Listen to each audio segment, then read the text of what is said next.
Assalomu alaykum hurmatli kuzatuvchilar. Bugun sizlar bilan 7-sini O'zbekiston tarixi darsligining 21-mavzusi Jaloliddin Manguberdi Mohir Sarkarda degan mavzu bilan batafsil tanishamiz. Xo'p, bu mavzuda nimalar yoritiladi?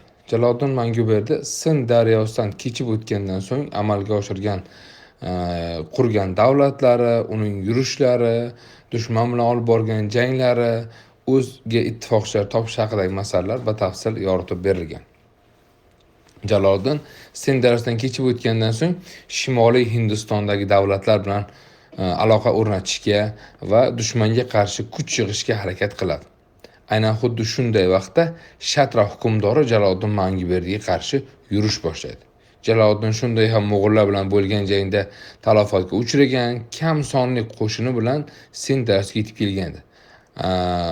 Allohning inoyati bilan Shatra hukmdori ustidan qozongan g'alaba Jaloliddin qo'shini safiga 1000 otliq va 5000 piyoda yaxshi qurollangan askarning qo'shilishiga sabab bo'ladi. Bu Shatra hukmdori ustidan qozongan g'alaba evaziga shunday imkoniyatga ega bo'ladi. Xuddi shunday vaqtda Dehli sultonlaridan biri bo'lgan Shamsuddin Eltutmish ham Jaloliddin bilan jangga kirishga qo'rqadi va unga hatto maktublar yo'llab, "Men sen bilan jangga kirmayman, sen musulmonlarning sultonisan" kabi maqtovli so'zlardan iborat maktub ham yo'llagan bo'ladi.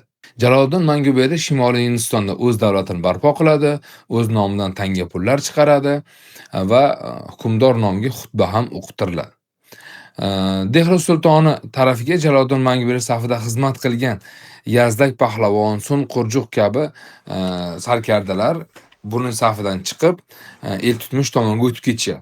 Ya'ni ikkinchi xiyonat ro'y beradi. Parvon dashtidan so'ng 3 ta sarkarda chiqib ketgan bo'lsa, bu esa Hind diyorida bo'lgan dastlabki xiyonat edi. Ya'ni Yazdak Pahlavon va Sun Qurjuq xiyonat evaziga Eltutmish tomonga o'tib ketadi. Jaloliddin Manguberdi tushunib yetadiki, Hind diyorida bu yangi davlat barpo qila olmasligini va ittifoqchilar topa olmasligini tushunib, 1224-yili Hindistonda o'z noiblarini qoldirib, o'zi Iroqqa tomon yo'lga chiqadi. Iroqqa borar ekan, o'sha hududda Kermon, Sheroz, Isfahondagi mahalliy hukmdorlar bilan kelishib, mustaqil davlat tuzmoqchi bo'ladi.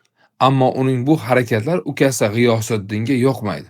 G'iyosiddin akasiga nisbatan dushmanlik kayfiyatdan qarasa-da, ammo mahalliy hukmdorlar Jaloliddin bilan kelishishga intilishadi. Sabab G'iyosiddin davrida o'zboshimchaliklar va zo'ravonliklar avjiga olgan edi.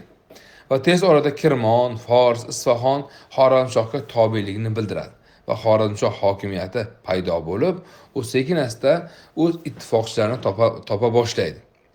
Aynan xuddi shu davrda Tabariston, Damashq, Misr hukmdorlari bilan ham yaxshi aloqalar o'rnatiladi. Afsuski, o'sha paytdagi Bag'dod xalifasi Nosir bilan yaxshi munosabat o'rnata olmaydi.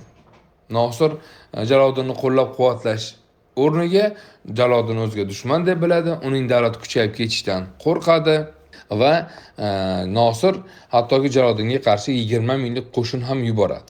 Jaloliddin qo'shini bilan Nosir qo'shinlari o'rtasida Basra yaqinida jang bo'ladi va Jaloliddinning qo'li bu yerda baland keladi.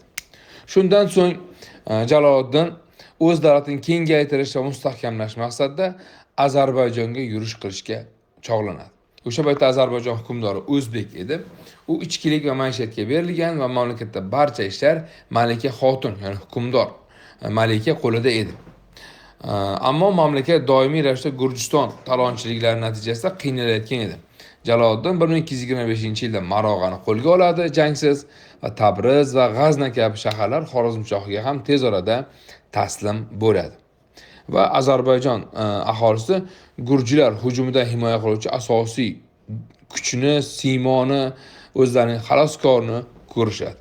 Va Jaloliddin Ozarbayjonni o'z davlatining markazi sifatida ko'ra boshladi. Tabriz shahrini yangi davlatning poytaxti qilib tayinlaydi.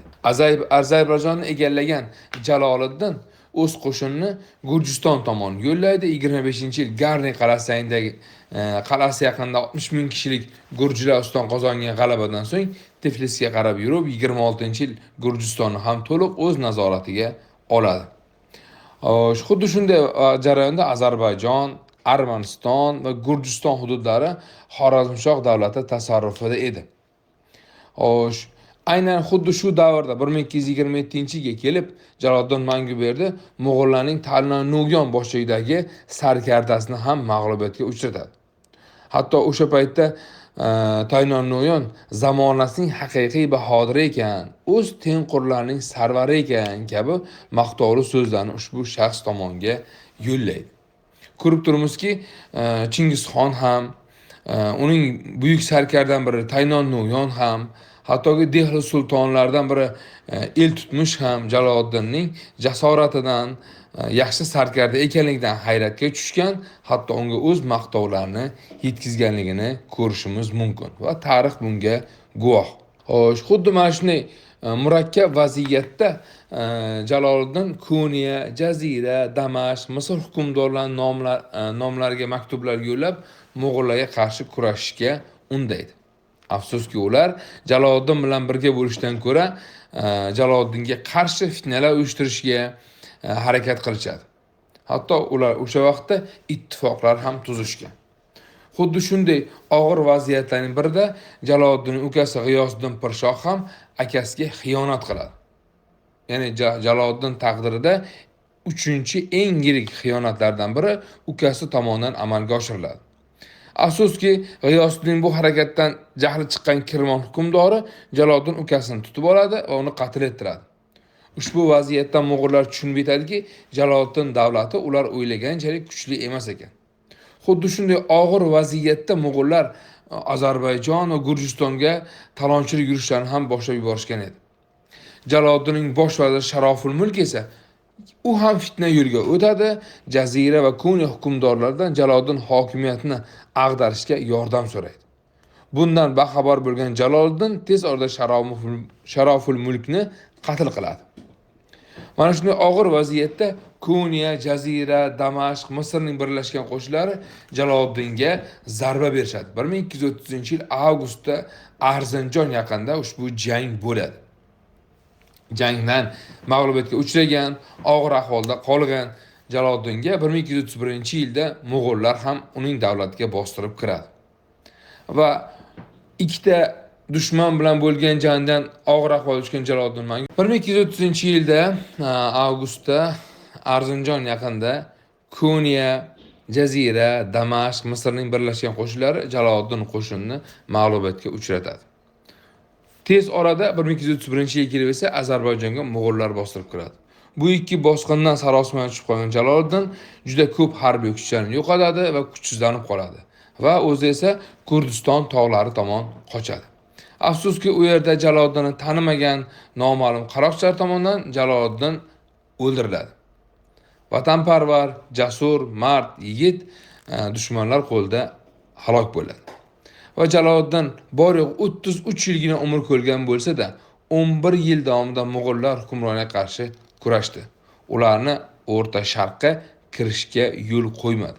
Faqatgina 1256-yilda Jaloliddin vafotidan so'ng O'rta Sharq va Sharqiy Yevropa Mo'g'ullarga taslim bo'ladi.